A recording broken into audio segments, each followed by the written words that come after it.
Miami's preseason began with a loss on Tuesday, but there were plenty of encouraging signs from Bam Adebayo shooting to the rookies making an impact. We break down the game and what it all means on this live episode of Locked On Heat.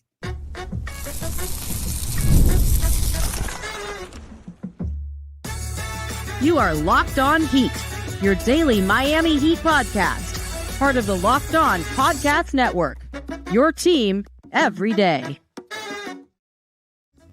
All right, welcome to Locked On Heat, your daily podcast on the Miami Heat. Whether you're tuning in on YouTube, Odyssey, or your favorite podcast app, thanks for making Locked On Heat your first listen every day.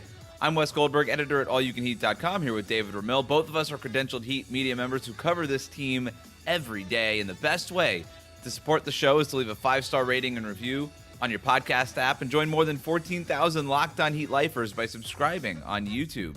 A reminder that you can start the season with a big return on FanDuel. Place your first $5 bet, and you'll get started with $200 in bonus bets guaranteed. Visit FanDuel.com to get started.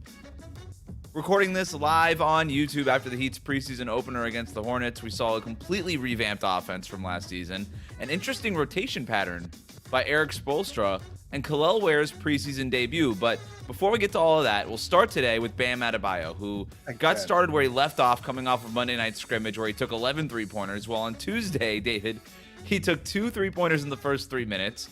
He went 2 for 5 from three-point range in his 17 first-half minutes. We wondered if Bam's volume three-point shooting was just a symptom of an unserious scrimmage, but David, it looks like it's here to stay.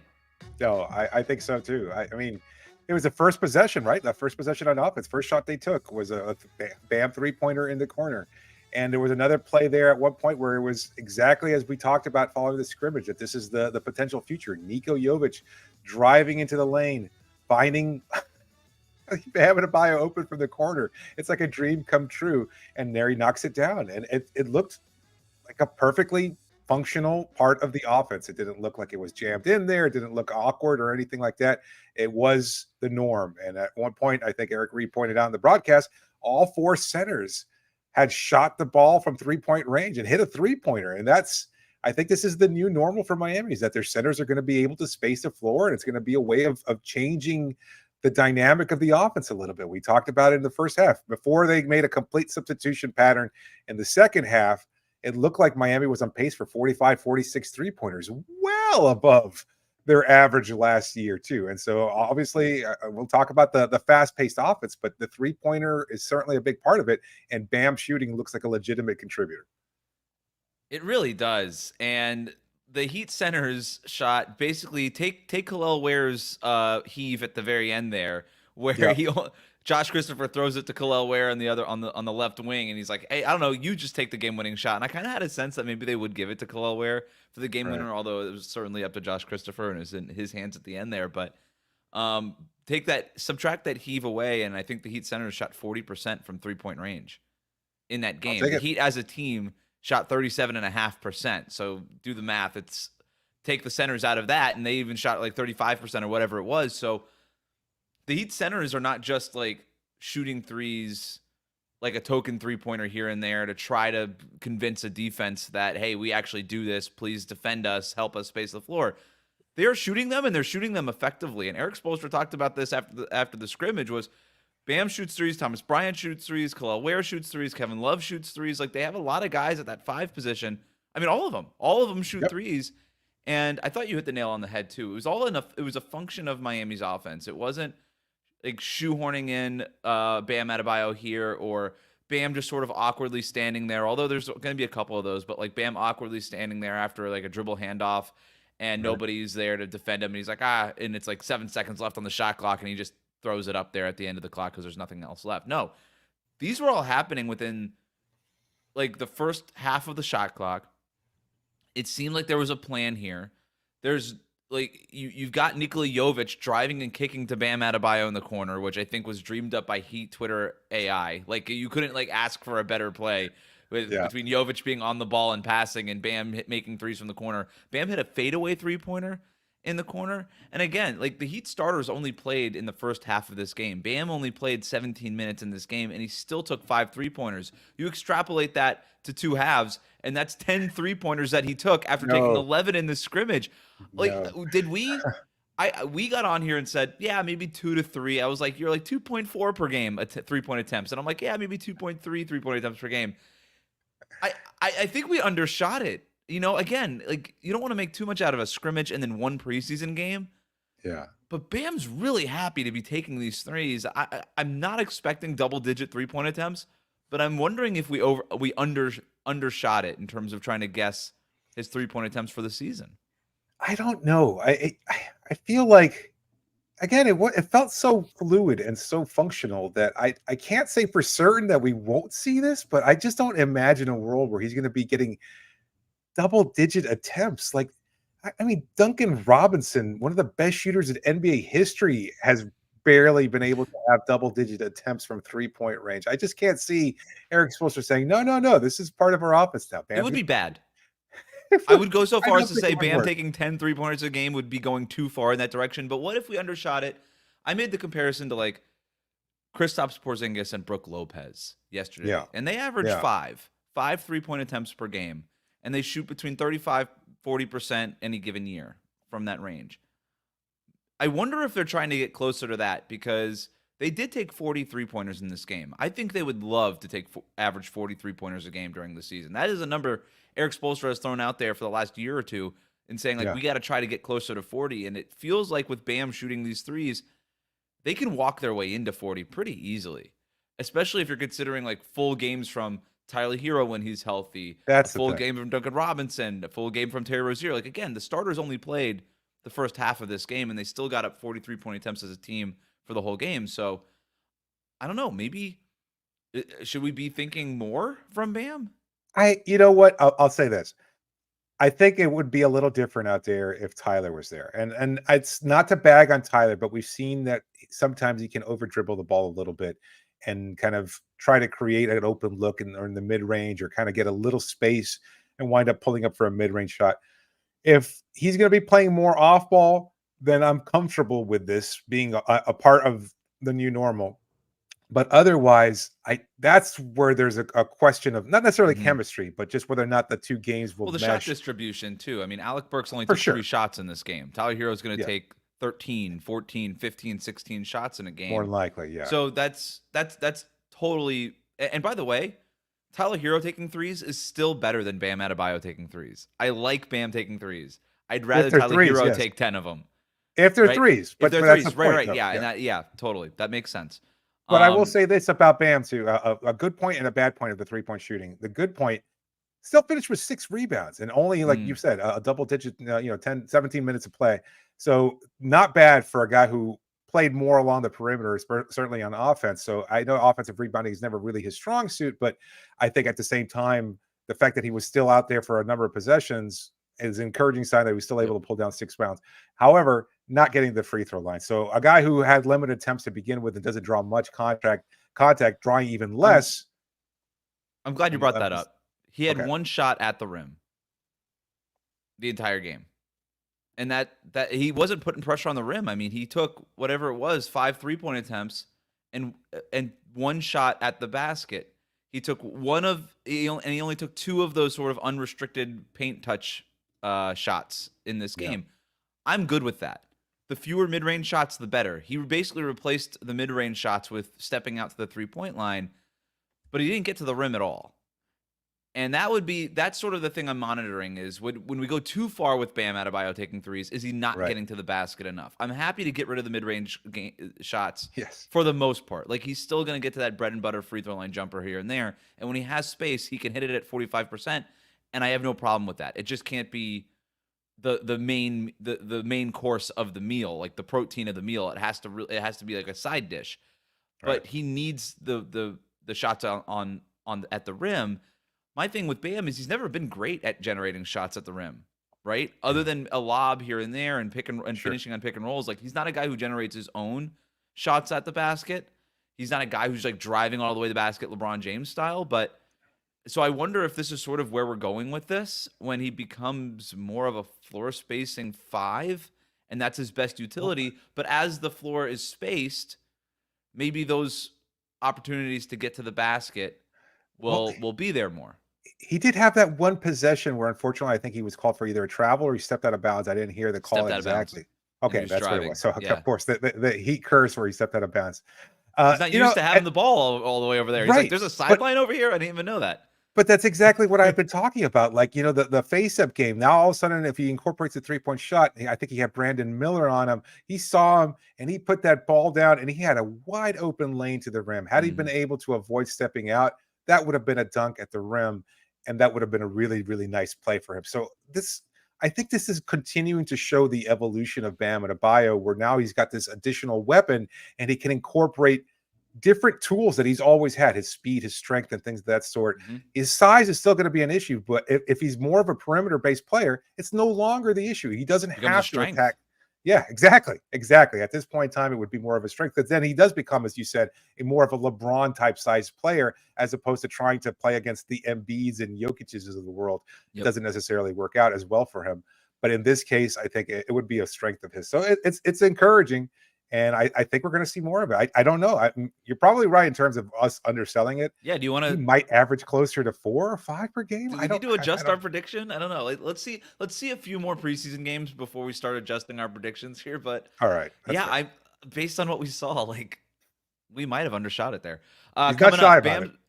Bam's 3-point shooting wasn't the only new aspect of the Heat's offense. In fact, it looks completely different than last season. We'll tell you what changed and why it could help the Heat get back into the top half of the league on offense next here on a live edition of Locked On Heat.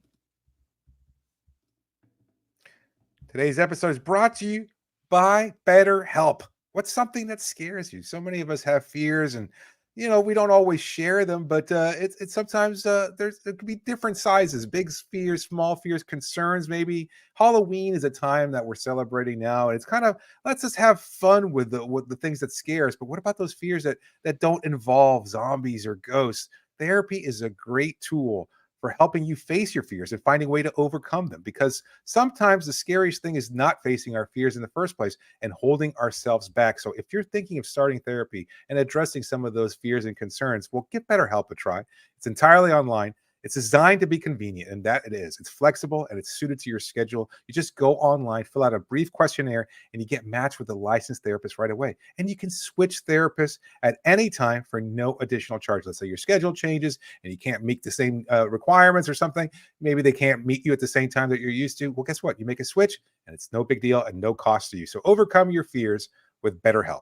Visit betterhelp.com/LockedOnNBA today, and you get 10% off your first month. That's BetterHelp, HELP.com/LockedOnNBA. We'll be right back.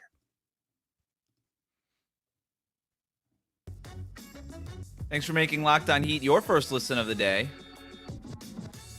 We'd like to invite you to the exclusive Locked On Heat Insider community. If you want to join, there's a link in the show notes on YouTube and in the podcast description. If you join, you're going to get a ton of cool stuff, exclusive content, insider info from me and David's reporting on the ground, game notes and stats while we cover these games live. We were sending show notes via the subtext texting app.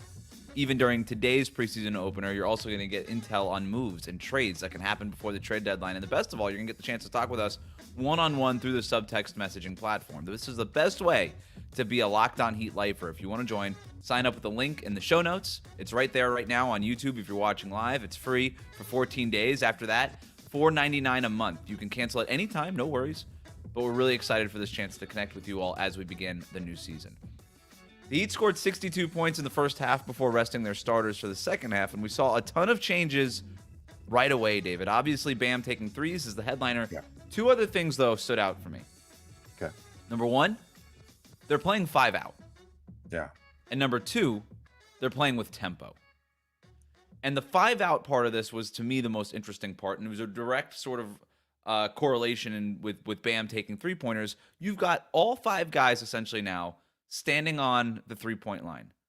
Now, that might sound like an obvious thing that teams should do in 2024, this year, and all these things, but that was not what the Heat were doing last year. The Heat were inverted in terms of how they started their offense, right? Everything started with either Bam or Jimmy Butler in the low post, trying to draw doubles, trying to draw help, and then spraying out to open shooters. And they basically had a couple of pet sets, right, where it was either Bam or Jimmy isolated on one block, and then maybe one other shooter lifted up above that same wing for an immediate sort of help release valve, and then everybody else basically spaced out on the other side of the floor. and it stopped working. And it got really easy to defend. And they became really predictable, no matter what they basically did. And with Bam not really being that kind of offensive threat, and with Jimmy Butler kind of being in and out in terms of his engagement, it just didn't work anymore. And so Erik Spoelstra scrapped his entire offensive playbook this summer. He studied the Boston Celtics. He studied the Oklahoma City Thunder. He studied all the most successful offenses in the league last season and said, we got to do and look more like that. And I'm telling you, David, I was watching the Heat in this preseason game, and I'm like, this looked like the Celtics from last year in terms of where they were standing and how they were getting their shots. Tons of screening for each other, tons of ball movement, and they were getting those shots up early. They weren't passing up those shots like they basically did during the Kyle Lowry era, where it was pass up, because everybody had such this great basketball IQ. It was like pass up a decent shot for a good shot for a great shot, whatever it was. Now it was like, hey, you get a decent look in the first 7, 8, 9, 10 seconds of the clock. Let it go. Let it fly. And if it doesn't go, we'll be right. We'll be back here in a second, and you could try it again. So this looked like a completely different team to me, despite the fact that we're seeing a lot of the same personnel. Yeah, no, I think you're right. That starting lineup looked fantastic. I don't know if you could make the same case about the backups. A couple players stood out, but a couple players also struggled in that role, and they weren't really generating much offense. But in terms of what the starters look like, it certainly fits what you're describing, like a much more fast pace.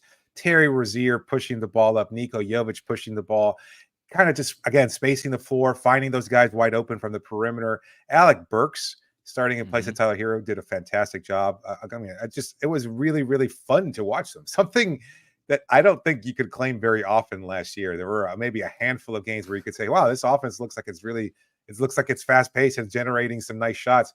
That wasn't the case for the majority of last season. This year, it feels, again, one preseason game, and it's playing the Charlotte Hornets that aren't particularly good, perhaps, although they might be viewed as a play-in team by some pundits. I think they looked pretty good these first 2 preseason games. So yeah, I mean, maybe they're better than expected, and at the same time, Miami also, I think, looks significantly better, at least in terms of their offense. And I don't think they gave up much defensively. Again, at least that starting unit. The backups, that's a whole other question.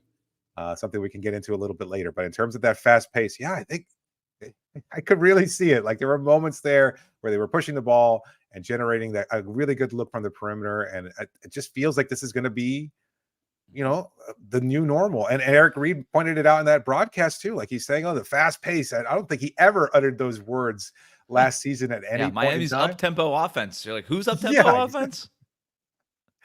So that's encouraging, right? I mean, it looks like it. I mean, again, and the results were there.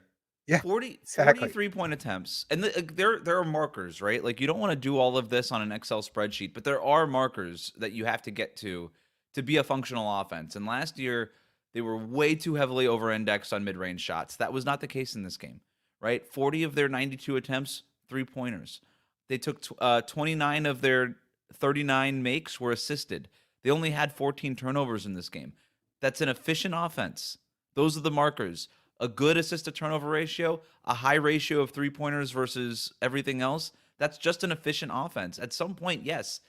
Like Erik Spoelstra likes to say, these games aren't won on math and all these things, and he says that publicly, but he is very locked into what the math needs to be and should be to have an efficient offense. And the Heat for the last 2 years have been in the bottom 10 in offense. Duncan Robinson at Media Day said, we are sick of being in the bottom third of the league in offense.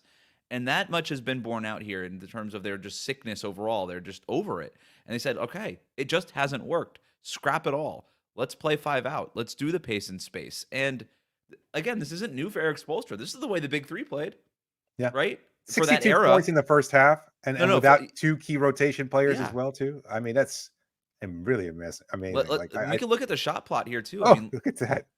Look, there's not a lot of mid-range shots there. It's a lot of shots at the basket and a ton of 3-pointers and not a lot of mid-range shots. And they missed a bunch of these mid-range shots, it looks like, from the shot plot. But yeah, that's right.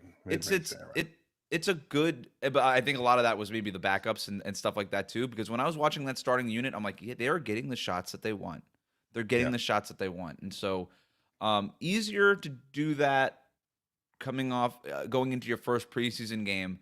But they obviously experimented. They obviously installed a new offense during training camp. And it's easy to get that buy-in right away.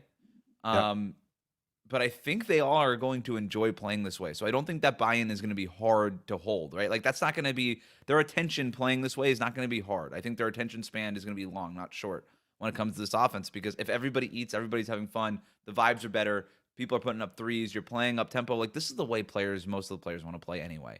And now they're getting to it. Do you anticipate any concern with Tyler being reincorporated? I mean, again, I don't want to belabor the point, but his style has been heretofore a little different than this. A guy who kind of over dribbles, kind of puts up a contested mid-range shot, maybe, or again tries to find space, not really getting to the rim easily. Do you think that that's going to be the case moving forward, or is he going to have the buy-in as well?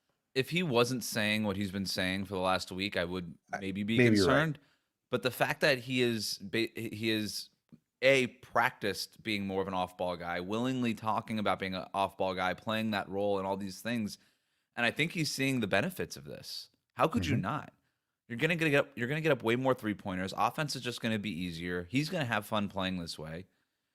Yeah, I'm not really that concerned about it. I think, look, every player is going to kind of default to their comfort zone every once in a while. Like Jimmy Butler is going to slow the game down and do Jimmy Butler things. Tyler Hero is going to over dribble into a long two-pointer every once in a while. You live with that stuff. You're going to have it. In fact, you probably need it to stay a little bit unpredictable. The problem is that the Heat just overdid it last year, and it's just a matter of kind of coming out the other side of that kind of spectrum there. Erik Spoelstra made an interesting rotation decision beyond just the starters. You were talking about it in terms of the backups. He went with a platoon rotation system. I don't know if that's the plan going forward, but maybe it should be. Also, we didn't see Kalel Ware until pretty late in this game, but will that be the norm? All of that next here on Locked On Heat. Today's episode is brought to you by FanDuel. Hey, NFL fans, you can start the season with a big return over in FanDuel. It's America's #1 sportsbook, and it's #1 for a lot of reasons. You know what? Sometimes you get a hunch in the middle of the game. You want to check out the latest stats, or you want to view live play-by-play. Well, guess what? You can do that and so much more on the same page where you place your bets. And you'll get started with $200 in bonus bets guaranteed when you place your first $5 bet. That's just a $5 bet, and you get $200 in bonus bets, but only by visiting FanDuel.com. So get started. Go over there today. That's FanDuel.com. We'll be right back.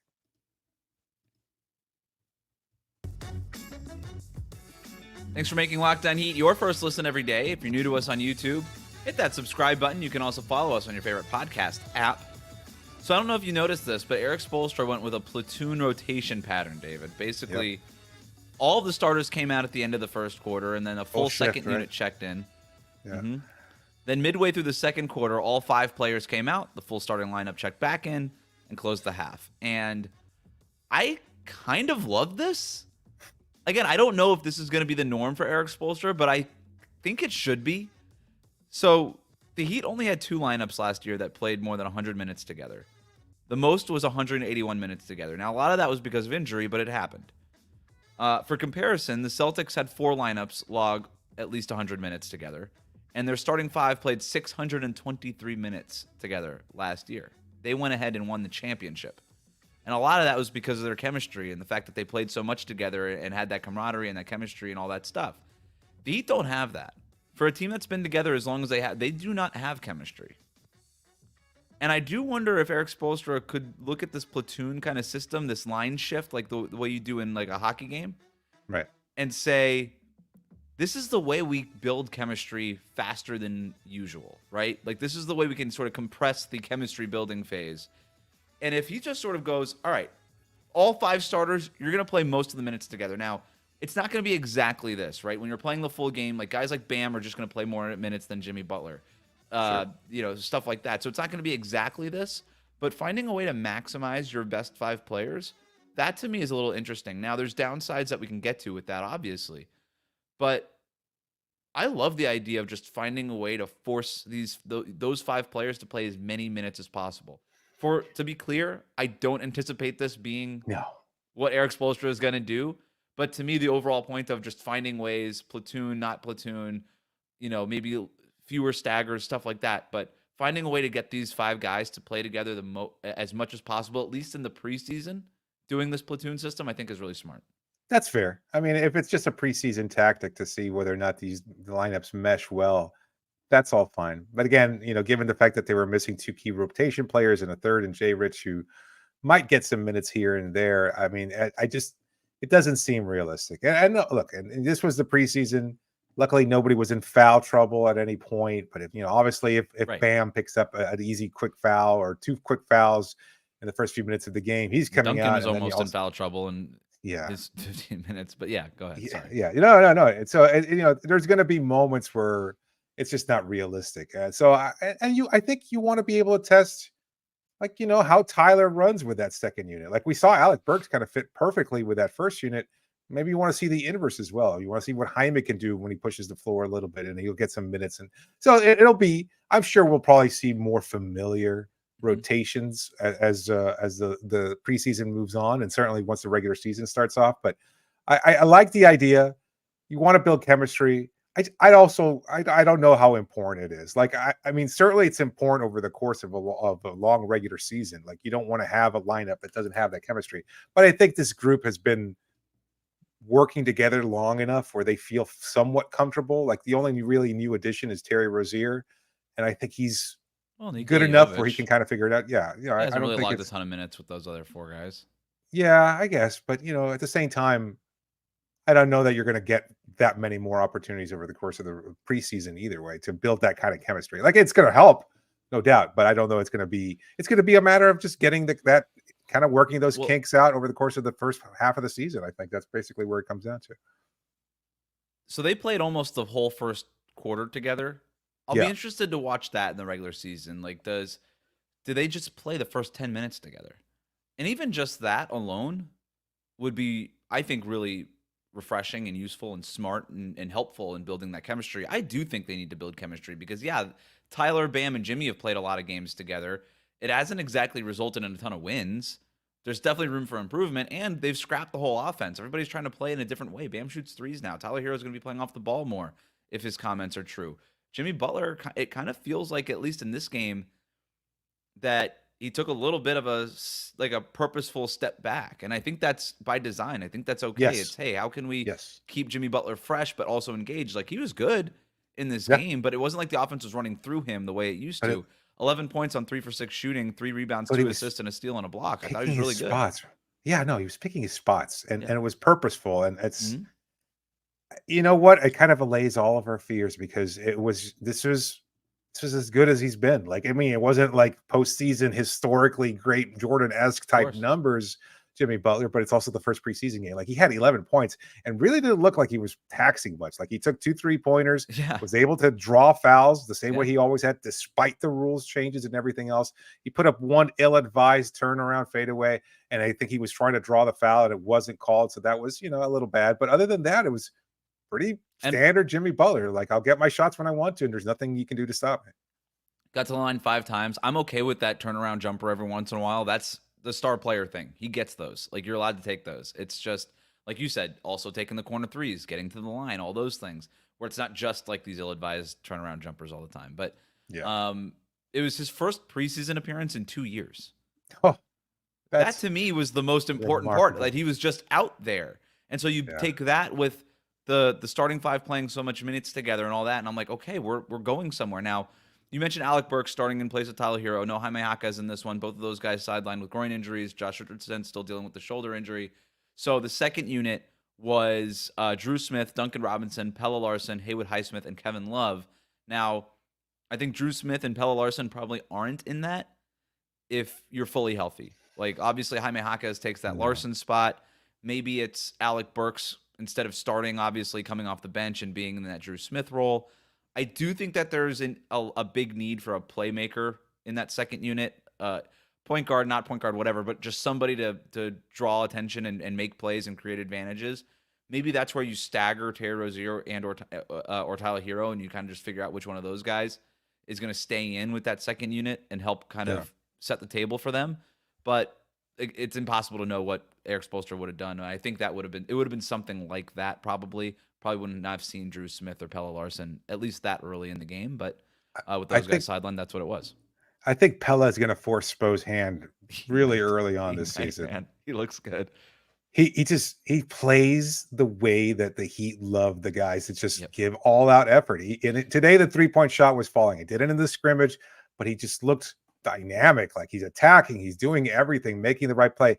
Couple of, maybe a lot too much more effort rather than ability on defense, and he got called for a couple fouls that maybe he'd like to take back. But I think that's just a matter of being a rookie and kind of figuring it out. But other than that, like offensively, he looked great, and he plays runs like the a floor. hard-nosed. He's physical. Yeah. There's a lot to like there. There's a lot to like there. Guy that we'll be watching. He might be what does Erik Spoelstra say? Force us to watch you. Force us to play you.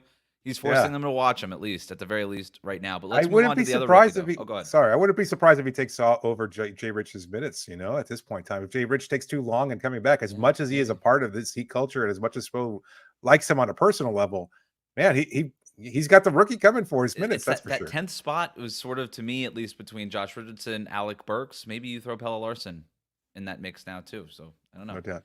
All right, let's go to the other rookie, Kel'el Ware.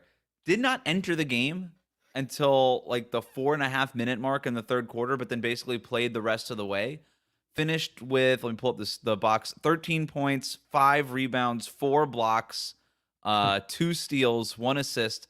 Was 5 of 9 shooting overall, so 56%, and then 1 for 3 from 3-point range, and that includes the heave there at the end to try to tie the game and send it to overtime, which, thank goodness, I don't need preseason overtime in my life. But I thought overall solid from Kel'el Ware. Would have liked to see him against real NBA players and not like even the Charlotte Hornets backups, but there's still some things there, right? He's still a little bit jumpy defensively. He can get out of position defensively. Fortunately, he's enormous and can make up for it with just blocking shots and with his size and with his speed. But overall, I thought it was a really solid. I thought it started off a little rough, and then I thought it got a lot better, especially when he got engaged offensively. Started screening hard, rolling to the rim hard, and got some easy buckets that way. And then I thought he ended up being way more engaged and impactful on both ends after that. Yeah, I think that's exactly right. It's amazing how, the concerns in the scouting report, sometimes they're all for naught. In this case, they kind of feel a little spot on. Like those moments there where he's just not really being impactful or not necessarily spatially aware of what he needs to be. There was one possession there where he was setting up a post up. He was backing down a smaller player, and then they kind of kicked the ball over to Josh Christopher in the corner. And then Khalil inexplicably winds up trying to go set a screen for Christopher. And Christopher's like, no, what are you doing? I'm trying to post the ball up. I'm trying to get the ball inside to you so that you can take advantage of the mismatch. And it was just kind of a blown play. It winds up being a missed shot as the shot clock expired there. There's just moments like that. Like he doesn't take the right angles when he's diving for the rebound. Again, it's the benefit, the byproduct, maybe I should say, of being 7 feet tall at this early in age. Like you're usually so much bigger than everybody. You don't necessarily have to have those kind of skills or awareness. You don't have to have that kind of drive of you don't a have to be smaller Dennis player. Rodman knowing the angles of the ball coming off the rim. You're like, I'm just 7 feet tall. I'm just going to go grab it. Doesn't matter. Yeah. Exactly. And more often than not, you're going to wind up pulling it down. Now at the NBA level, you've got varying skill levels. You got guys with higher basketball IQs, and you got guys who are just flatly stronger, right? Like Kel'el Ware would get pushed off of his spot. He was unable to box out or beat a box out by a much smaller but older player. And so going up against these grown men, you get pushed off your spot more. And it is something that I noticed at Indiana and Oregon with him is he's not strong in his lower body, and he could be easily pushed out of the way. He needs to get better as a rebounder. And his conditioning needs to get better too. These are not criticisms. These are observations. These are things that we expect them to work on. These are the things that the Heat have been talking about openly. This is not even our opinion necessarily, but it is an observation of what we're seeing here. And he's going to get better. He's going to get stronger. The conditioning is going to get better. I thought towards the end he just wasn't playing as hard because he was probably tired because he basically played 13 straight minutes or whatever it was. So he's a ginormous human being. Like that's hard to get up and down the floor. It takes a lot of gasoline to move that body. Yeah. I saw this also. Like I love the rim running, and we know that that's probably going to be the main staple of his offense. But you have to kind of put him out there with a guy like Isaiah Stevens, who's making such a concerted effort to get him the ball. And I don't know if Stevens doesn't make the roster, who on the Heat roster, aside from Stevens, is going to be making that kind of a concerted effort to kind of explore that kind of attacking the basket, et cetera. I saw that there were plays there. Maybe I'm picking nits here, but that's just the way I saw it. Is that you had to kind of like make sure that you feed him the ball, or else he's not. He just doesn't know how to put himself in a position to make make opportunities. I think that's absolutely for himself. right. And yeah. I mean, he's a 7-foot rim rolling center. He's not supposed to create his own shots. 98% of his shots are supposed to be assisted. That's his job. He's a play finisher, not a play creator. Okay, and that's an extremely important thing. But you're absolutely right. I don't know. It's a way of generating offense. I just don't know if they're going to be able to do it often without a guy like Stevens out there to kind of force that. Well, that's where I guess when you get back into the rotation questions, is Terry Rozier going to be out there with him if they stagger lineups? Is Tyler Hero even going to be out there, or Jimmy Butler, or just some Jaime Jaquez, like a guy in a more experienced shot creator? Even if Isaiah Stevens was on a two-way, he's not playing games, right? You know what I mean? Like Drew Smith, I thought he played pretty well. Like he's not going to be playing games. Like these are the two-way guys. It doesn't matter who's on those spots necessarily in terms of maximizing Kalel Ware. But it'll be interesting to see, like, okay, is Alec Burks sort of the backup point guard? Is it Josh Richardson? Do they kind of play with that experiment a little bit more? Or is it just a non-traditional point guard who at least takes up the mantle of playmaking, right? And however the rotations work out, they'll be on the floor when Ware is on the court. So we'll see. But for now, that'll do it for us today. Thanks for making Locked On Heat your first listen every day. Thanks to everybody who tuned in live on YouTube after the game. We're going to be trying to do more of these throughout the season, home games, road games. We're going to figure it out. But for now, like, comment, and subscribe on YouTube. Follow us on your favorite podcast app. And I don't know if the Panthers game is over, but they were up 5-3 over the Bruins, 5-2 over the Bruins last time I checked. So go Panthers. I'm going to go watch that now.